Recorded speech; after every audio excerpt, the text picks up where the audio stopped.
there's this saying that it takes a village to raise a child. No. When I got to Diaspora, I now know that there's no village anywhere. It's just me, myself, and I that is raising my kid. Because here, even your friend, Rachel, We'll be the first person to call social you services. can't. In Africa, I'm happy for you to scold my child, to tell my child off. I keep reminding my friends and family, please, if my child needs to, if you need to tell them off, tell them off. I'm not a mom that will not allow you to tell my child off. I believe, Rachel, you when I'm not there, you are representing me too. So in a situation whereby you need to tell my child off, tell my child off. But you can't do it too much because they'll be like, Auntie. Yeah. I don't like the auntie. My goodness. And the interesting part of it is that these our children, they get information from school. In fact, their teachers tell them. No, their teachers do tell them. My daughter, she was she started reception. And that day, I will never forget that fateful day. I took her to school. And there is this, they pasted something on the board. Smiley face, how do you feel this morning? And my daughter, she was there already. I didn't know she had a fight with the elder sister. So she was going, "Yo, hello, darling, how are you, my lovely?" And all that. The teacher now said, come and tell me the way you feel. And immediately the teacher took her to the board. All of a sudden, my daughter just took the sad face and put the angry face. My mind, I was like, what is this girl trying to do? And inside me, I was shaking. I'm like, I checked myself. I'm like, I've not said anything. You have to because it's not your child. You have to recall and see, did I do anything this morning?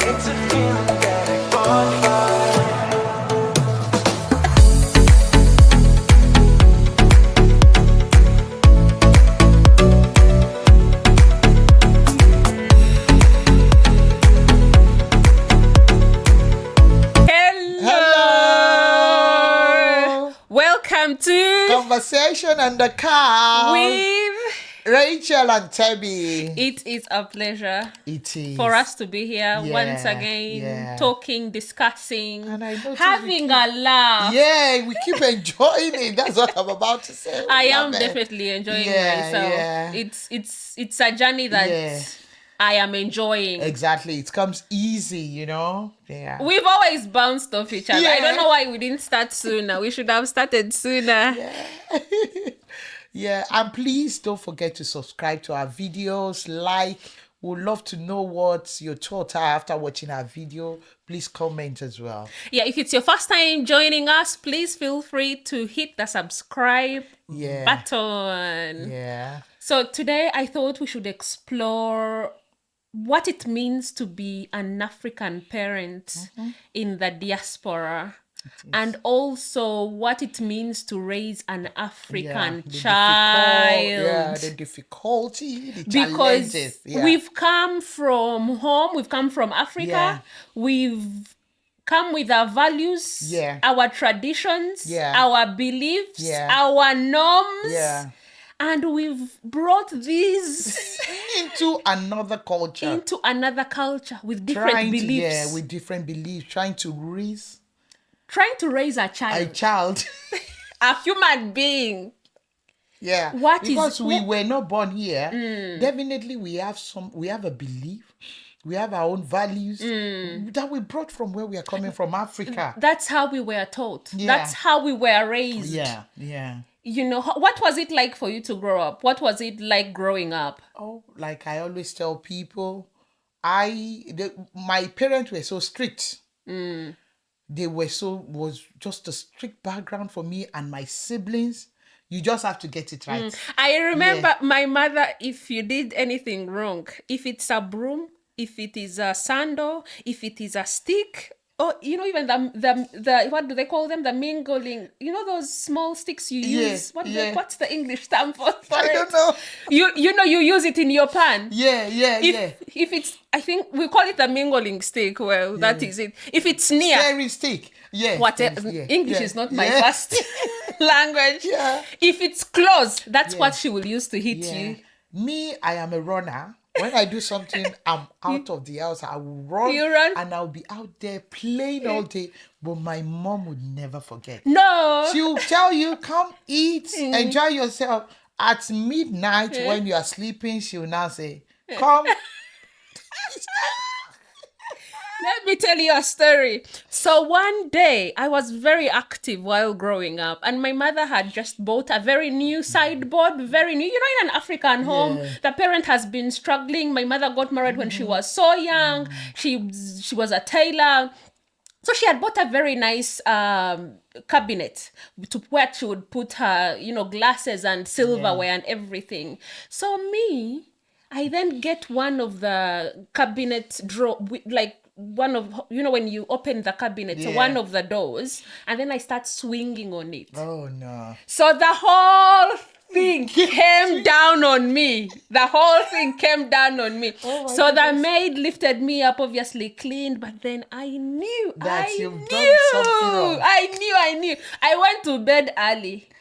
My mother came back They don't and forget. woke me up. They don't forget. Oh, my She goodness. woke me up. And will tell you to explain yourself. What did No, you do? there is no explaining.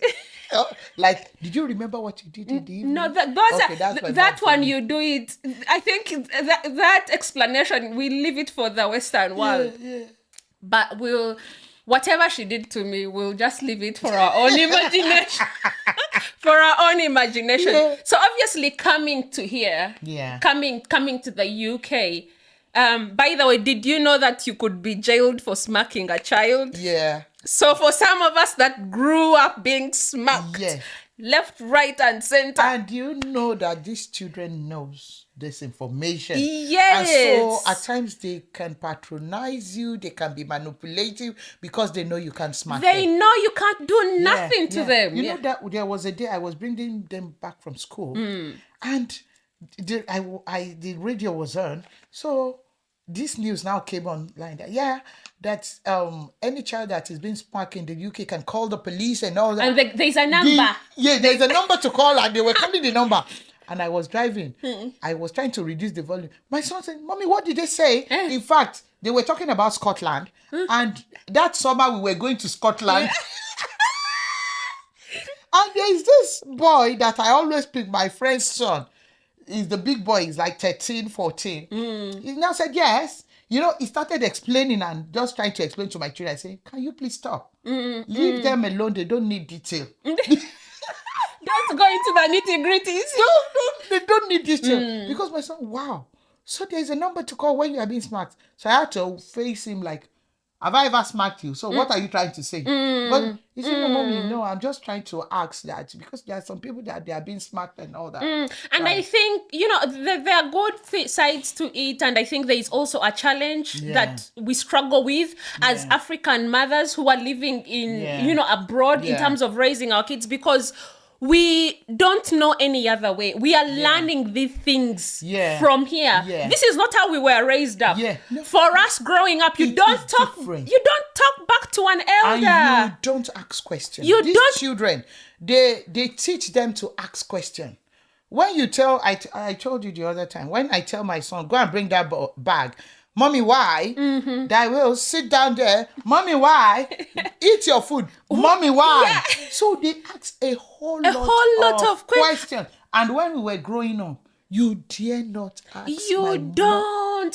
my dad question. And it becomes a challenge when we are in the Western world, which will dictate how you raise your child. Because here, the moment the child is born, that's like government property. They start monitoring them the moment they are born. In fact, the health workers, they come, they strip the child naked just to check if there is a mark. If there is a mark on the, maybe like a bat mark, they write You it down. have to explain it. So if they know it's a bat mark, they put it down that it's a bat mark. So from that bat mark, maybe it's 1. They don't want an additional mark. From These sticks. kids, yeah. These kids are being monitored as soon as they are being baited. And when they go in school as well, yeah. they are still being monitored. They are still, of course. But then what role can we play? Because I had a challenge when we are just coming and I put my daughter in school. Because, for us, it's okay to shave off your children's hair, whether they are girls or boys. Yeah. It is okay. Yeah. So, because, with our hair, how coarse it is, when you're braiding, probably the child is feeling pain. Some children will feel pain and they will cry throughout. That was my daughter. Yeah. So I was like, you know what? I can't do this. Continue with this. So I'd rather shave it off. Yeah.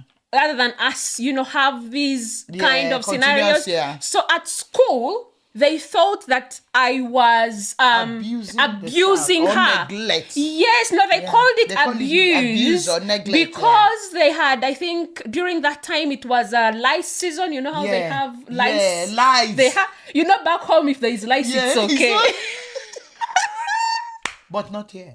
No, like the child is unkept. Yes, so they had just put an announcement saying that there was lice in school, and for me shaving off my daughter's hair was more of concern. my response. They thought that was my response, which was like an abusive thing. You don't shave off a child's hair. So there is that we don't understand cultures properly.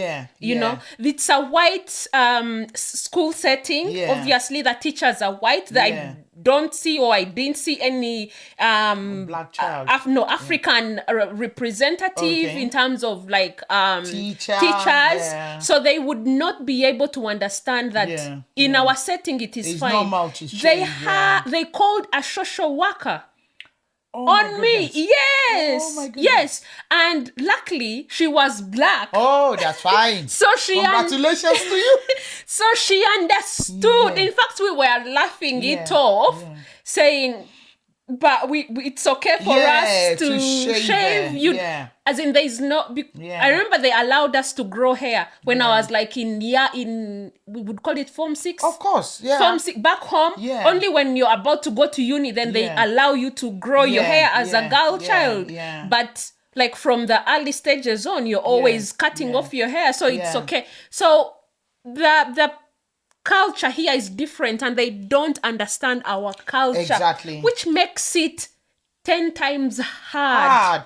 Because now you need to strike a balance, because there is a lot of, it's just like two parallel lines. Yes. That can never meet. You're operating on two. You are coming with your culture, the way, I believe as a kid, there are some beliefs, values that you had to form me as Tebi, as Rachel. And you are bringing it to raise a child as well, But now you are in a different environment, different place. So different culture. What are you going to do in this kind of situation? And the concern is that we are seeing an influx of African parents who are being robbed of that joy of parenthood, because they are not aware of the culture differences, and because of that, social service steps in. And they will take away your children. Not because you're a bad parent. No. But because you're unaware. Because you are practicing your parenting the way you know. The way you were told, the way you grew up. Where we now need to strike the balance. There is a culture here. You see how back home you can leave your child with a neighbor. No. And go to the market and do anything. Or leave your children in the house. My mom said when she was raising my sister, because she's too quiet, she doesn't cry and all that, she's a baby, and she just stay in a place. My mom said she can go to the market and come back. There is no issue. It's fine. The neighbor will just keep checking up on her and she's fine. But here in the UK, some parents are getting it wrong, especially, I'm sorry to say, the new immigrants. Because they are here to work, they want to pay bills and all that. between maybe the partners, husband and wife. The wife goes to work, and they believe because of the system they are bringing back from home, they can just leave their child It at is home. okay, yeah. And the government keep collecting these children, keep taking these children away from In them foster homes. in foster home. That is someone else going to impart other values, other beliefs into your children. Funny enough, Rachel, one painful thing about this thing is not funny. I wouldn't say funny enough. Is that when they take them, is just messing a whole destiny up. They don't do anything to this. They just take them off you. You don't want to be that parent where you fail in your responsibility, or you fail not understanding the culture of your new environment. Yes, yeah. even when I was in Africa, maybe I travel from one state in Africa to another, or maybe from one country within Africa. I try to understand what they do.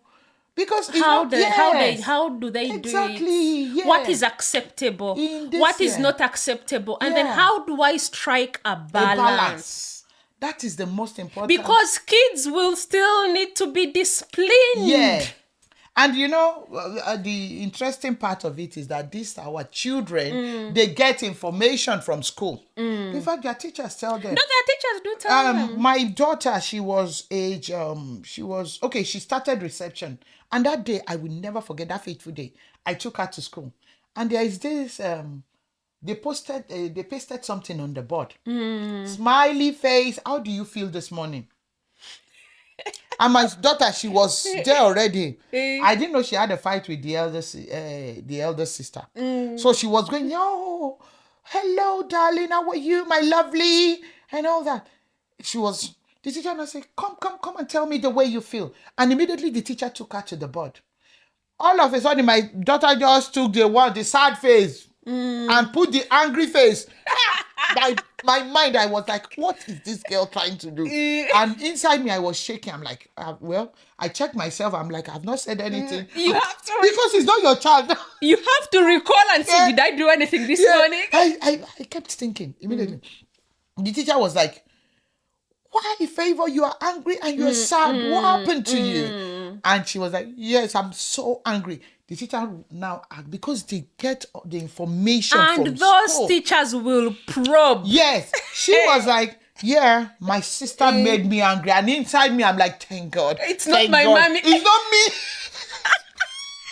And the teacher said, yeah, don't worry. Sisters can be so annoying. And they let that slide. If it were an adult, they will follow it up. They'll be like, what did your mom do? What has she done to you? And from there, they will build a story, a very good story.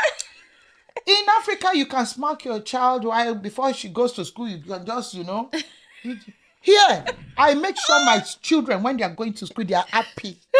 Yeah, because they will ask them questions in school. When they are frowning to school that day, they will be like, Rachel, that is one challenge too. You need to now share your love between now, because the way their teachers love them, the way their teachers understand them. As a parent, you are trying to discipline a child to make sure the child knows you're right not from afraid. Wrong. But now, if you are not careful as parents, in a situation whereby you are trying to, make sure your child is doing the right thing, you are now the tough mom. You are now the mom that is not nice, but the teacher is there to listen. So it's a great competition between the parent and the government teachers as well, and the government. So you just want to try to understand the culture, how it works here, so that you'll be able to blend it and just raise your child in peace.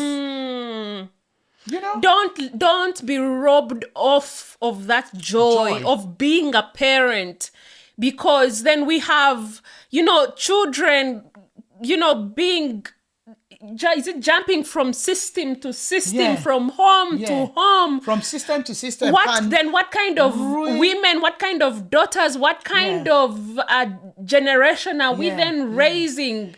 I had something. A lady was complaining. She was like, there's this saying that it takes a village to raise a child. No. When I got to Diaspora, I now know that there's no village anywhere. It's just me, myself, and I that is raising my kid. Because here, Even your friend, Rachel, We'll be the first person to call social you services. can't. In Africa, I'm happy for you to scold my child, to tell my child Yes. off. I keep reminding my friends and family, please, if my child needs to, if you need to tell them off, tell them off. I'm not a mom that will not allow you tell my child off. I believe, Rachel, Yeah. you when I'm not there, you are representing me too. So in a situation whereby you need to tell my child off, tell my child off. But you can't do it too much because you'll be like, Auntie. Yeah. I don't like the answer. My goodness.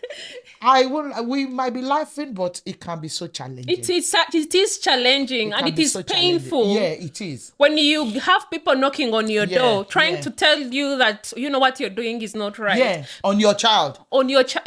And the it's there's this lady in my son's school. She went through that trial. Social worker taking the children, inspecting them, removing their clothes to check how many marks they have on their body because the neighbor reported them. Do you know that invention of having someone in your home check your cupboards, see if you even give them food? Do they have enough jackets? Toys? Do they have? Can you not imagine? just jackets?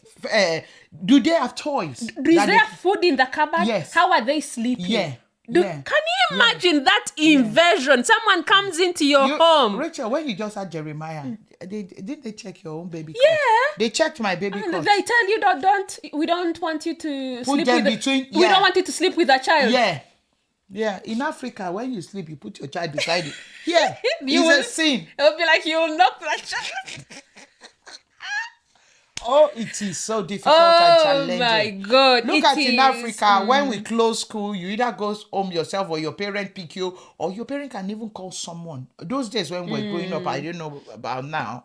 Because even in Africa, I won't lie to you, I think they are still adapting that system one after the other. In our days, your parents can just call anybody to pick you up. Or you can stay with the headmaster or the headmistress. But here, when they tell you it's 8:30, you are there 8:30. And when it's 8:45, they've closed the gate. And with that 8:45, you are explaining to them why you were not in school at 8:40. Is there an issue at home? Yeah. Is there yeah. Yeah. Why is it that you're always coming late? Yeah. And they write it Are down. mommy and daddy fighting? Exactly. Are they fighting? My child was Did you eat last night? Yeah. Was still in nursery when there was a day, the two children fighting. And they called the two parents like, is there an issue at all? Because these children, they keep fighting themselves and all. And my husband was like, no, why would you say that? Because two children on a normal day, children fight. But now, siblings fight. They are just trying to build a case. Yeah, but I also think that they are like conclusions because people don't understand our cultures. Yeah. They have not taken time to understand, okay, this is the setting. This is,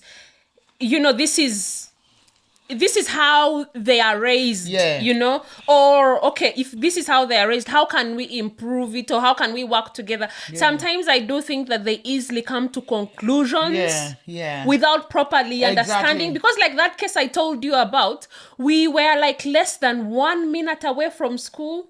Probably the teacher would have called us to first understand. But for them to feel comfortable that it is okay to call social services. And Rachel, I think, I'm sorry to say, I won't blame them with all calling social services and monitoring these children.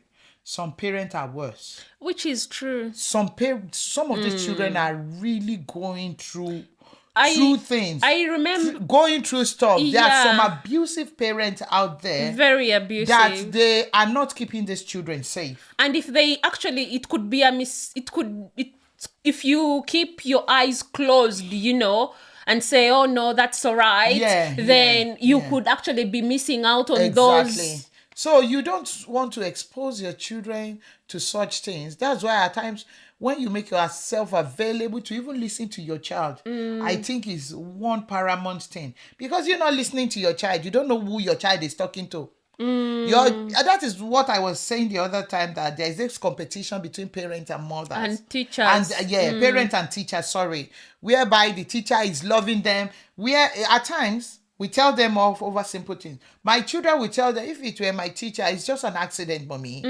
That was an accident. And okay, in Africa, maybe you broke a plate. And our parents don't. They will in those days, rain house and but my house. child will face it, mommy. It was an accident. They don't see it as anything, because even at school, when they do it, they say it's okay. It's okay to do that. It's an accident.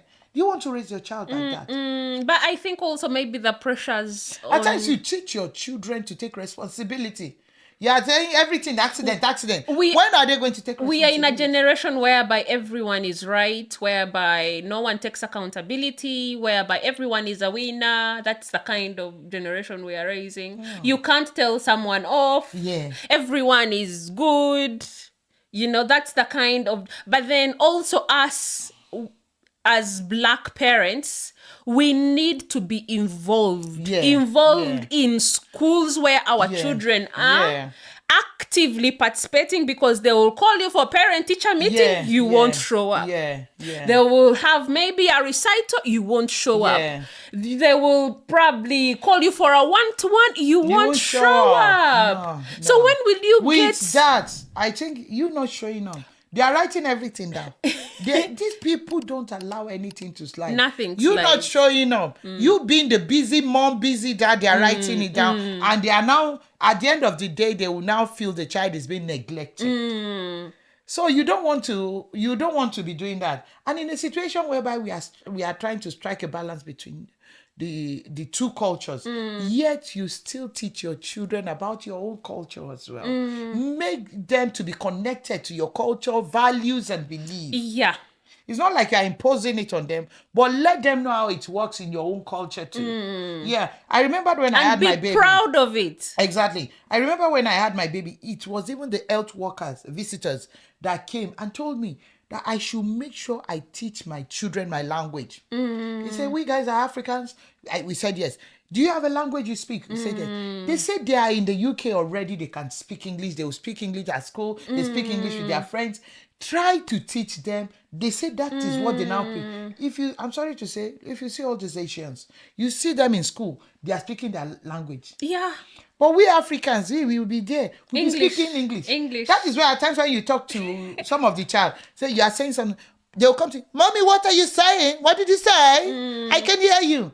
At times when you speak to them, I notice when I now speak to my child in my language, immediately he brings himself up. When I'm speaking my language, nobody understands us except you are maybe from my own country or from my own place of, So when I'm speaking, my son braises himself up, or my children, they brace themselves up because they know I might be smiling. I'm telling them that what you are doing is wrong, and I'm smiling. And maybe the lady beside me say, the lady might be thinking I'm saying something that is pleasant. And I know that, at times, my children, at times, when I just try to, those days when your mom does like this, you know what she's saying? Just by looking at when she stamps her finger or stamps her leg, you know your mom is saying something, and you are trying to check yourself to make sure you are doing the right thing.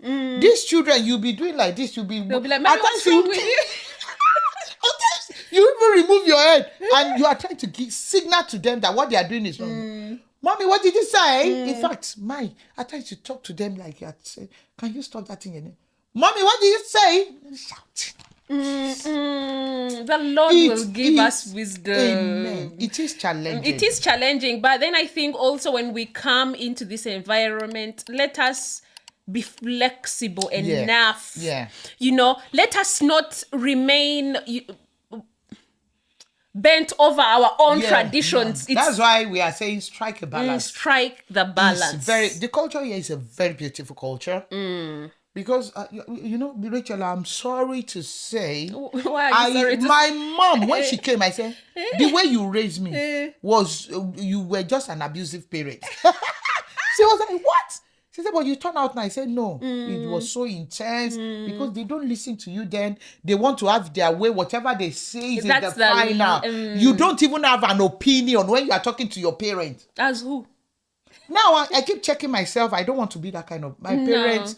are there because they are still alive. They are so lovely. They raised me so well. I appreciate it. That was the system then. Now it is a different system. It is an entirely different system. The way we were raised, you can't raise these children. If not, you will lose them. You will definitely lose them, yeah. You will lose them because they keep hearing things from outside. Look at the in a situation whereby I was driving and the news just popped up and was telling my children, was giving the children numbers on the number to call. On who to call. So yeah, being an immigrant parent, being an African parent, raising an African child requires striking a balance between the two, and it's only God that will give us the wisdom to be able to conquer that. So until next time, guys, it's been Rachel and